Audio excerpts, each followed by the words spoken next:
To international news, and it's all about Liz Truss. She's going to have to hit the ground running with a major cost of living crisis, a number of other challenges needing urgent attention. Of course, she met the Queen today at Balmoral Castle in Scotland. She's officially now been appointed Britain's new Prime Minister. I'm joined now by our UK correspondent, Olly Barratt. So, Olly, talk us through what happened at Balmoral today. Yeah, so Boris Johnson had to fly up to Balmoral to meet the Queen, where he officially tendered his resignation to her. That would normally take place at Buckingham Palace, but because of the Queen's recent health issues, it was decided better for her not to travel. So Boris Johnson travelled to her.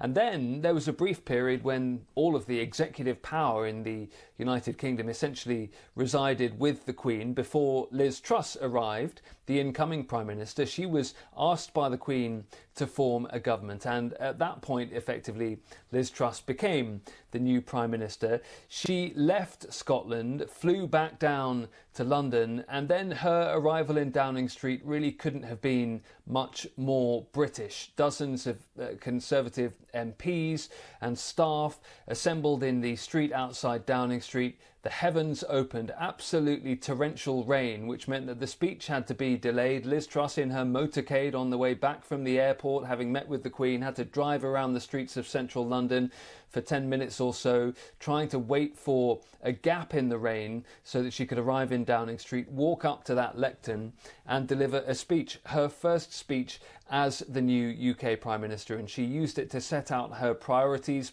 She says those are growth for the economy, which she says she'll deliver via tax cuts and reform. She then talked about the energy, the cost of living crisis. She says she will have a plan revealed this week, she has confirmed. And then she talked about health services and wanting to make sure that people can get a doctor's appointment when they need one. Those are her three priorities, she says. Now she's inside Downing Street, putting her cabinet together. We are told by Number 10 that that will happen pretty quickly. It should be by the end of this evening we'll know who is in her senior posts, and that is crucial because on Wednesday she has her first cabinet meeting. She'll need those ministers in place around her cabinet table for the first time ahead of the first Prime Minister's questions session in the House of Commons on Wednesday. So it really is a baptism of fire given all the set-piece events that are taking place and also those huge challenges that she now faces as Prime Minister.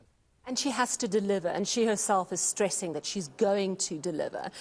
How long do you think she realistically has before she gets axed? Because this is becoming quite a habit in British politics, isn't it?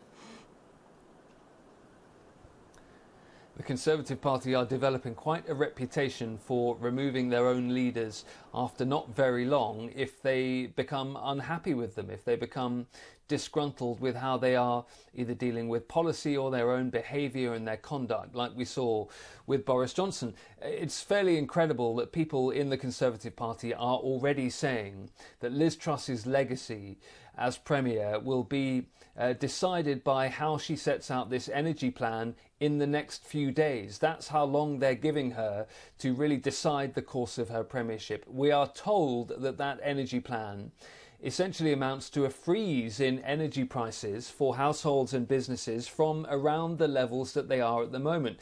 Well, however that ends up being paid for, it's going to cost vast amounts of money. The figures being talked about, around £100 billion or even more, depending where energy prices in the market go over the next couple of years. But she knows she has to get this right, given the real difficulties that so many households and businesses are saying that they will be in this winter if they don't get assistance from the government. At the same time, Sally, that offers Liz Truss an opportunity. If she is perceived to have responded well to this particular crisis, that could see the Conservatives recover some much needed ground in the polls against the opposition Labour Party, who currently lead them by quite a margin. How is Britain going to pay for this? Because all economies are struggling to recover after the pandemic, and of course the war in Ukraine is taking that massive toll. Here in South Africa we just got our second quarter growth figures and our economy has contracted. What's the picture in the UK? The picture in the UK is a fairly troubling one looking forward.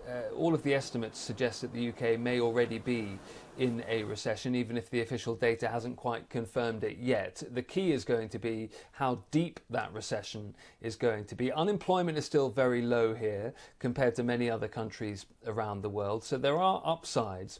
In terms of how to pay for the energy plan that Liz Truss is about to roll out, it appears to be a mixture of extra government borrowing, also some loans essentially being given to some of the energy companies as a way of allowing them to keep their prices artificially low. We don't yet know whether Liz Truss plans any kind of taxation to raise this money. You expect that absolutely she won't do that, given that she spent the last 10, 12 weeks or so saying that taxes need to be cut, not put up. It's very difficult to work out exactly how this is all paid for, and the markets are watching very closely indeed, because if investors internationally feel that this plan is not credible and that the way to raise 100 billion quid or so is not credible, then the UK's borrowing rates could spike further if the UK comes under significant scrutiny on the international markets. So really a very, very difficult balance for Liz Truss to strike. Clearly she has decided, though,